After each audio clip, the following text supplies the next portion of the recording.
नमस्कार, मैं सुकन्या सिंह आप सभी दर्शकों का अन्नदाता कार्यक्रम में स्वागत करती हूं।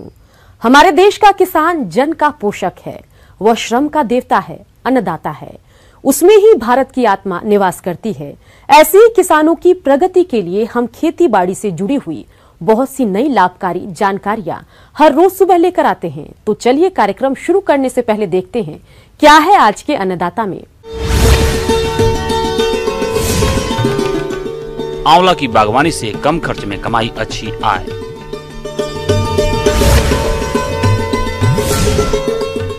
दुधारू पशुओं में आफरा की समस्या और उसका समाधान।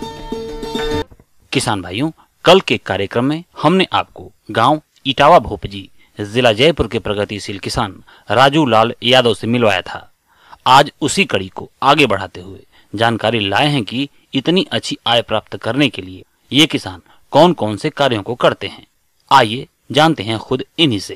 तो हमारे क्षेत्र में पानी की बहुत ज़्यादा किल्लत है और इसे देखते हुए हमने 10-11 साल पहले ये आंवले का बगीचा लगाया था, जिसमें 120 पेड़ मैंने लगाए थे। तुड़ाई के बाद जनवरी माह से ही हमें आंवले के पेड़ों के लिए विशेष ध्यान रखने वाली बहुत सी गतिविधियां करनी पड़ती हैं, जिनमें सबसे पहले तो हमें जनवरी के पहले पखवाड़े में इनकी गहरी खुदाई करनी पड़ती है। जो पेड़ की कैनोपी है उसके नीचे 9 इंच से लेकर लगभग 12 इंच के लगभग एक गड्ढा खोदते हैं, 1.5 फीट चौड़ा और 9 इंच और या 1 फीट लगभग गहरा। उस गड्ढे में फिर ये बकरी की मींगण और NPK, DAP, single super phosphate, potash और यूरिया, इन सभी का मिश्रण बना के और एक पेड़ के लिए 1-1.5 किलो वो मिश्रण और 50-60 किलो ये इनको मिक्स करके उनमें डालते हैं और इनके साथ ही 100 ग्राम के लगभग सूक्ष्म पोषक तत्व भी उसी में डाल देते हैं गड्ढे में। फिर उसके बाद उस गड्ढे को थोड़ा थोड़ा आधी फुट मिट्टी से भर देते हैं और उसके बाद हल्की सी सिंचाई उसमें कर देते हैं। आंवला के बागों में अक्सर अनचाहे खरपतवार उग आते हैं, जो पौधों से खाद पानी के लिए प्रतिस्पर्धा करते हैं। और इतना ही नहीं, ये खरपतवार कीट और रोगों को भी बढ़ावा देते हैं। इसलिए ये किसान फलों की तुड़ाई के बाद बाग की जुताई करते हैं, जिससे इनके बाग में खरपतवारों की समस्या नहीं रहती है। उसके बाद उनके पेड़ों के चारों तरफ जो भी खरपतवार हैं उन्हें फावड़े से या खुरपी से खुदाई करके निकाल देते हैं। और इसके बाद ना जनवरी में कुछ करना है, ना फरवरी में, ना मार्च में।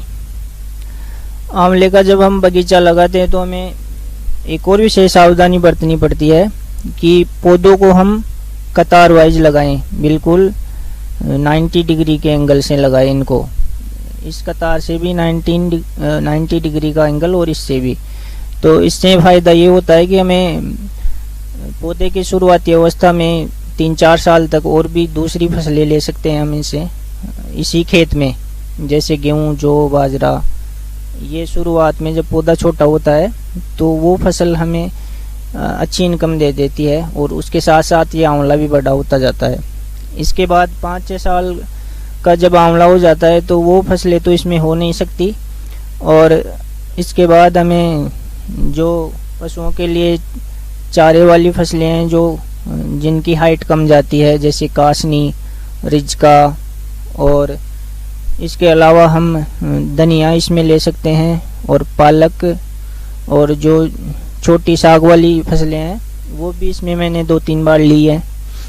तो वो भी इनके अलावा एक्स्ट्रा इनकम हो जाती है जब मार्च अप्रैल के महीने में जब इनका प्रोडक्शन नहीं होता है, तो वो फसलें हमारे लिए थोड़ा बहुत इनकम का सोर्स बन जाती हैं।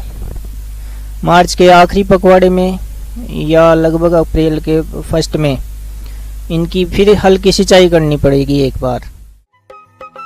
किसान भाइयों, ये किसान आंवले के बाग का प्रबंधन वैज्ञानिक तरीके से करते हैं, जिससे इनके बाग में कीट और रोगों का प्रकोप नहीं होता है।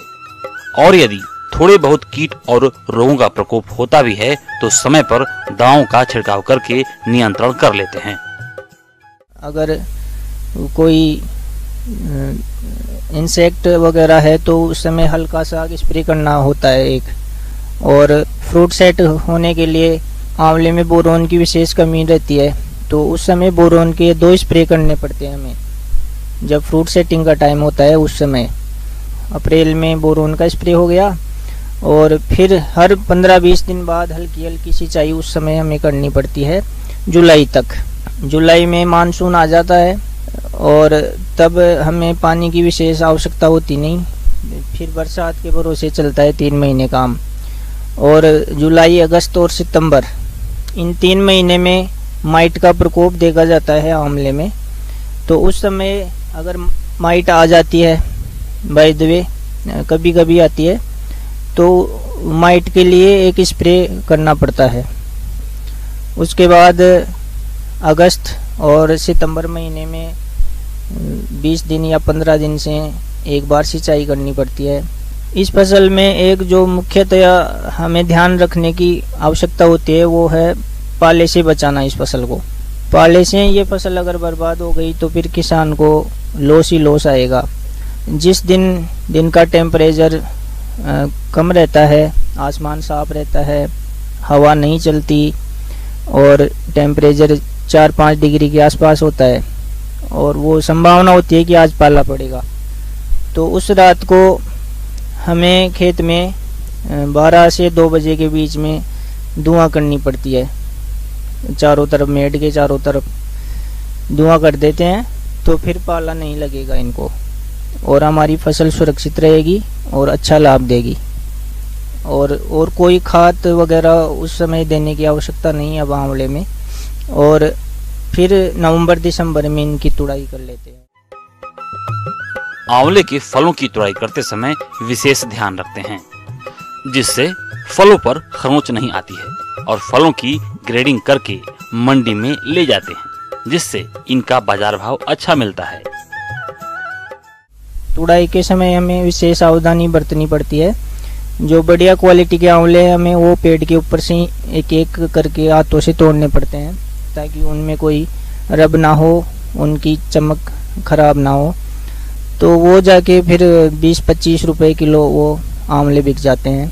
और इस तरह से हमें पूरे साल में बहुत ही कम खर्च में और बहुत कम मेहनत में एक अच्छी उपज मिलती है आंवले से, जो कि हमारे राजस्थान और जहाँ पर पानी की कमी है उन किसानों के लिए ये एक अच्छा इनकम का सोर्स है। किसान भाइयों, अभी तक आपने खेती से जुड़ी हुई कुछ उपयोगी जानकारियां देखी। अब लेते हैं एक छोटा सा ब्रेक, जल्द ही लौटेंगे और कार्यक्रम में आगे भी है खेती बाड़ी से जुड़ी हुई महत्वपूर्ण जानकारियां, तो बने रहिए हमारे साथ। ब्रेक के बाद आप सभी दर्शकों का अन्नदाता में स्वागत है। चलिए अब रुख करते हैं अगली कड़ी की ओर। सब्जियों में सेम का महत्वपूर्ण स्थान है। इसकी खेती मुख्य रूप से मुलायम फलियों हेतु की जाती है, लेकिन इसकी कुछ किस्में ऐसी भी हैं जिनका उपयोग दाल के रूप में भी किया जाता है। तो यदि आपने भी सब्जी हेतु सेम की फसल लगाई है और उससे अधिक उत्पादन लेना चाहते हैं तो इसके लिए फसल में कौन कौन से कार्यों को करें, इसकी जानकारी दे रहे हैं कृषि वैज्ञानिक डॉक्टर मृगेंद्र सिंह। किसान भाइयों, इस समय जिन किसान भाइयों ने सेम की फसल लगाई हुई है तो सेम पुष्पन और फलन की स्थिति में है। मौसम को देखते हुए जहाँ पर पानी की कमी है तो किसान भाई सिंचाई का आवश्यक रूप से प्रबंध करें और नमी के हिसाब से, खेत के हिसाब से इसको समय समय पर 1 हफ्ते के अंतराल में इसकी सिंचाई करते रहें। अगर वहाँ पर खरपतवार, घास फूस हैं तो उनको आवश्यक रूप से साफ करें। किसान भाइयों, सेम की फसल के साथ कुछ खरपतवार भी उग जाते हैं जो कि फसल के साथ खाद, उर्वरक, हवा, पानी तथा प्रकाश के लिए प्रतिस्पर्धा करते हैं, जिससे सेम की फसल का सही विकास नहीं हो पाता और उत्पादन में कमी आ जाती है। इसलिए आप सेम की फसल में निराई गुड़ाई करके खरपतवारों की समय समय पर सफाई जरूर करते रहें। इसके अलावा फसल को पाले के प्रकोप से कैसे बचाना है, आइए जानते हैं। इसी तरह जहाँ कहीं मौसम साफ है, ठंड ज़्यादा है और पाला पड़ने की संभावना है, वहाँ पर किसान भाई आवश्यक रूप से ये ध्यान दें कि एक तो जैसा मैंने पहले शुरू में बताया कि सिंचाई करें और आसपास की मेड़ों में जो घास फूस हो, तो जिस दिन मौसम साफ हो, हवा चल रही हो, तो उस दिन धुआं करते रहें, समय समय पर धुआं करते रहें और ख़ास तौर से रात में 3 से 4 के बीच में धुआं करना आवश्यक है। और यदि ये संभव नहीं है तो पाले से बचाव के लिए सबसे बढ़िया है थायो यूरिया। एक टंकी में करीब 20 से 25 ग्राम इसका थायो यूरिया का भी स्प्रे कर सकते हैं। तो इस तरह से किसान भाई अपनी फसल को पाले से बचा सकते हैं। किसान भाइयों, सेम की फसल में फली छेदक कीट का प्रकोप सबसे ज्यादा होता है। इस कीट की इल्लियां पहले सेम की कोमल पत्तियों और फूल को खाकर नुकसान पहुंचाती हैं और फली आने पर फलियों में छेद करके उनको खाती रहती हैं, जिससे सेम की फलियां खराब हो जाती हैं। इसलिए आप कीट प्रकोप की प्रारंभिक अवस्था में नीम तेल की 5 मिलीलीटर मात्रा को प्रति लीटर पानी के हिसाब से घोल बनाकर छिड़काव करें। यदि कीट प्रकोप आर्थिक क्षति स्तर से ज्यादा हो तो रासायनिक नियंत्रण के लिए आप इंडोक्साकार्ब दवा की 1 मिलीलीटर मात्रा को प्रति लीटर पानी के हिसाब से घोल बनाकर छिड़काव करें। इस समय 2 तरह की स्थितियां देखने को मिल रही हैं। बादल हैं, बादल होने के कारण माहू का प्रकोप इस समय ज़्यादा दिख रहा है। तो चूंकि माहू इसके कोमल भागों में, ऊपरी भागों में लगते हैं और वहीं रस चूसते हैं, सबसे ज़्यादा नुकसान भी यही कीट करते हैं। तो हम अगर पीले कार्ड जो आते हैं, येलो कार्ड, 1 एकड़ में 10-12 हम अगर लगा दें खेत में, तो जो ये कीट हैं ये पीले रंग के प्रति आकर्षित होकर जाकर उसमें चिपक जाते। अगर तापमान ज़्यादा है और माहू का प्रकोप हो रहा है तो माहू के लिए आप इमिडाक्लोप्रिड जो दवाई है, कीटनाशक है, उसका प्रयोग कर सकते हैं। किसान भाई 1 लीटर में 0.5 ml इमिडाक्लोप्रिड का उपयोग करें। तो इसके अलावा सेम की फसल में आने वाले विषाणु जनित पीला मोजेक रोग की रोकथाम कैसे करनी है, आइए जानते हैं।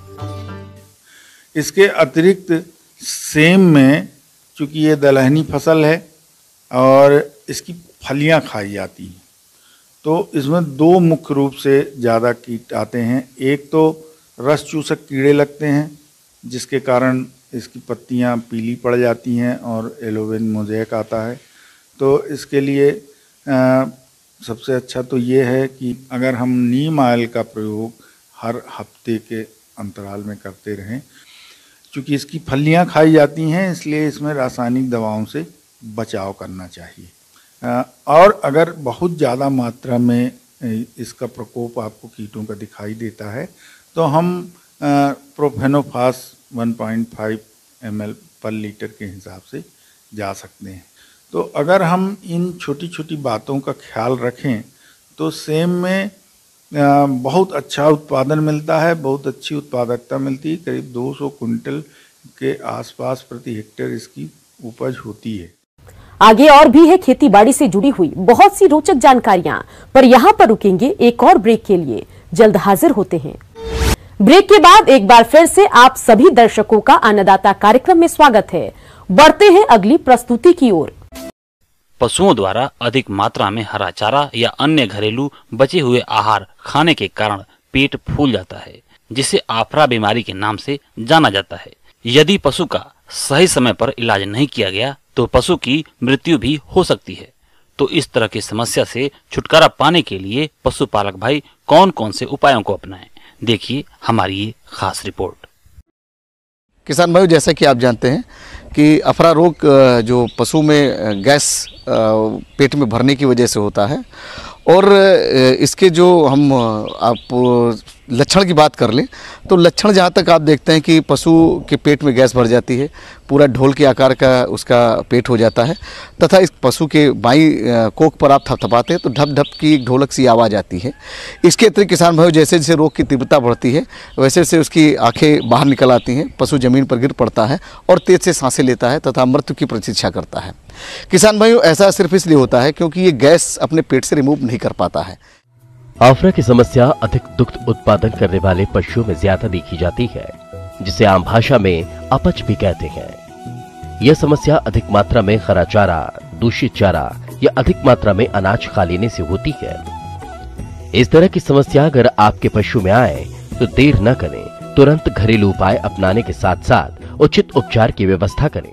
ऐसी दशा में किसान भाइयों, जहाँ तक इसके जो बचाव की बात कर लें पहले, तो बचाव के लिए ज़रूरी है कि जो भी हम किसान भाइयों आहार देते हैं उसमें हमें ध्यान देने की ज़रूरत है। किसान भाइयों, यदि हम हरे चारे की मात्रा ज़्यादा इसके आहार में शामिल करते हैं तो आप देखते हैं कि गोबर पतला हो जाता है, और ये कंडीशन अगर महीने 15 दिन बनी रहती है तो अफरा होने के चांसेस बढ़ जाते हैं। किसान भाइयों, यहाँ पर इतना आपको अवश्य बताना है कि जो भी आप हरा चारा दे रहे हैं उसमें लगभग 2/3 आप हरा चारा और 1/3 आप उसमें सूखा चारा, या बहुत ज़्यादा अगर उस हरे चारे में पानी है तो आधी मात्रा में हरे चारे और सूखे चारे को मिला कर दें, जिससे उसका गोबर टाइट बना रहेगा और उसके पेट में किसी तरह की गैस का समावेश नहीं हो पाएगा। अब बात करते हैं रोगग्रसित पशु के घरेलू उपचार की। तो पहले पशु के फूले हुए पेट पर तेल, गर्म पानी या गर्म कपड़े से मसाज करें। यदि आफरे में कमी नहीं आ रही है तो आप लकड़ी को उसके मुंह में बांध दें, जिससे कि उसके अंदर की हवा बाहर निकलती रहे, जिससे पशु को आराम मिलता है। यदि फिर भी पशु को आराम न मिल पा रहा हो तो सरसों का तेल और तारपीन का तेल मिलाकर पिलाने से भी पशुओं को कुछ आराम मिलता है। इसके अलावा पशुओं को 5 से 10 ग्राम हींग भी खिला सकते हैं। इन सभी उपायों से भी आराम न मिल रहा हो तो पशु चिकित्सक से उपचार कराएं।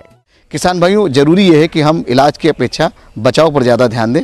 इसलिए आपसे पुनः एक चीज़ बताना चाहेंगे कि आप हरे चारे में हमेशा सूखे चारे को मिला करके अवश्य पशु को खिलाएं, जिससे उसके पेट में किसी तरह की गैस इत्यादि नहीं बनने पाएगी। यदि उसके पेट में कब्ज बनती है या कुछ अन्य कारण बनते हैं तो निश्चित रूप से आपको अपने पशु चिकित्सक से तुरंत सलाह ले लेनी चाहिए। अन्नदाता हेल्पलाइन निशुल्क फोन संपर्क सेवा के माध्यम से आपके द्वारा पूछे गए प्रश्नों में से 1 या 2 महत्वपूर्ण प्रश्न को हम अपने कार्यक्रम में शामिल करते हैं। इसी के तहत आज का चयनित प्रश्न और उसका जवाब इस प्रकार है। आज की अन्नदाता हेल्पलाइन हमने जिस प्रश्न को शामिल किया है उसे पूछा है ब्यावर जिला अजमेर के सुरेंद्र सिंह ने। आपने बर्ड फ्लू के लक्षण और बचाव के उपायों के बारे में जानकारी चाहिए है, तो इसके लिए देखिए कार्यक्रम का यह अंश। अभी जो ये चल रहा है बर्ड फ्लू, पोल्ट्री फार्म के जितने भी संचालक हैं उनसे हमने सबसे देखे हैं जाकर, और उनसे वार्ता करते हैं कि भाई किसी तरह की मोर्टिलिटी होती हो, मृत्यु होती है इनमें, तो आप तुरंत हमें सूचना दें। हमारी टीम पहुंचेगी तुरंत और वहाँ उनको आगे जो हमारी लैब है वहाँ भेजते हैं उनको। कोरोना काल के बीच एक और मुसीबत आ गई है। इसका नाम है बर्ड फ्लू। ये वायरस कोरोना से भी ज्यादा खतरनाक है, क्योंकि इससे संक्रमित लोगों में से आधे से ज्यादा लोगों की मौत हो जाती है। बर्ड फ्लू, जिसे एवियन इन्फ्लुएंजा, बेहद संक्रामक और कोरोना की तुलना में ज्यादा घातक है। इन्फ्लुएंजा के 11 वायरस हैं जो इंसानों को संक्रमित करते हैं, लेकिन इनमें से सिर्फ 5 ऐसे हैं जो इंसानों के लिए जानलेवा साबित हो सकते हैं। H5N1 बर्ड फ्लू वायरस के साथ एक सबसे बड़ी दिक्कत ये है कि इसका वायरस हवा से फैलता है, साथ ही तेजी से म्यूटेशन भी करता है। इंसानों से इंसानों में इसके संक्रमण के मामले कम देखे गए हैं, लेकिन पक्षियों और जानवरों के जरिए इंसानों में इसका संक्रमण जरूर फैला है। H5N1 बर्ड फ्लू वायरस मुर्गियों, कौवों, कबूतरों को भी संक्रमित करता है। ये संक्रमण किसी भी देश में स्थानीय स्तर पर होता है। और बर्ड फ्लू के लक्षण क्या हैं, ये भी जान लीजिए। कफ और फीवर, गले में खराश, मांसपेशियों में दर्द, सिर में दर्द, सांस लेने में दिक्कत। इसमें मृत्यु दर बहुत ज़्यादा होती है। सैकड़ों में एक साथ पक्षी मर जाते हैं और पोल्ट्री में, पूरे पोल्ट्री फार्म में ही अगर आ गई तो करीब करीब पूरा ही, मतलब वो फार्म जो है एक तरीके से खत्म सा हो जाता है। कोरोना संकट के बीच बर्ड फ्लू ने कई राज्यों में हड़कंप मचा रखा है। बर्ड फ्लू से पक्षियों की मौत से चिंता बढ़ती जा रही है। बर्ड फ्लू H5N1 वायरस से इंसानों में फैलता है। सरकार अपने स्तर से बर्ड फ्लू रोकने का काम कर रही है। आप भी कुछ कदम उठाकर बर्ड फ्लू से बच सकते हैं। इंसानों को बर्ड फ्लू कैसे होता है ये जान लेते हैं। सही तरीके से नहीं उबाला गया अंडा, आधा पक्का मुर्गे का मांस, पक्षियों के सीधे संपर्क में आना, कच्चे मांस को खुले में रखना, कच्चे मांस के सीधे संपर्क में आना।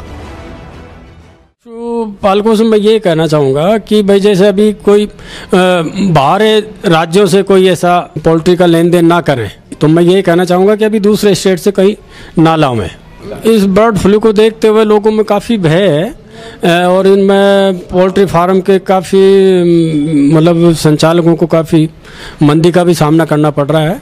तो मैं ये कहना चाहूँगा कि अंडे को आप अच्छी तरह से उबालें और चिकन को भी आप अच्छी तरह से पकाकर खाने में कोई दिक्कत नहीं है। अब बर्ड फ्लू से बचने के उपाय जान लीजिए। मृत पक्षियों को छूने से बचना, अपने हाथों को धोते रहें, खुद को साफ सुथरा रखें, अपने आसपास सफाई रखें। चिकन बनाते समय मास्क और दस्ताने पहनें। चिकन को पूरी तरह पकाएं 100 डिग्री सेल्सियस पर। बाजार से चिकन खरीदते वक्त सावधान रहें। और फिर भी मैं पशुपालकों से, किसान भाइयों से ये कहना चाहूँगा कि भाई सर्दी की वजह से इसमें आप इसका बचाव अवश्य रखें। खुला घर हो तो उसको थोड़ा सा पर्दे वर्दे लगाएं या कोई ऐसी चद्दर वद्दर लगाकर हवा से बचाव करें, ठंड से बचाव करें पशुओं का। आइए अब एक नजर डालते हैं राज्य के कुछ चुनी हुई मंडियों के प्रमुख फसलों के बाजार भाव पर।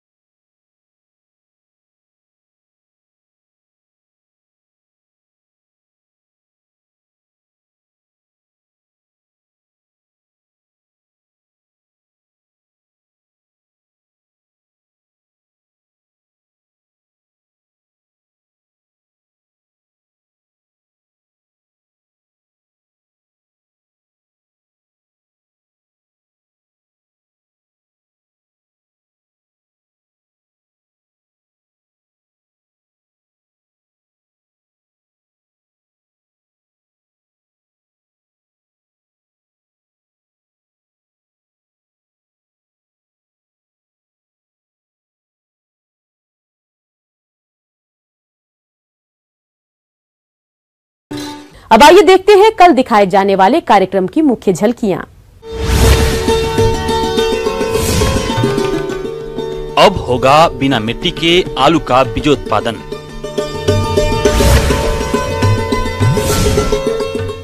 आम के गुच्छा रोग का करें समय रहते नियंत्रण।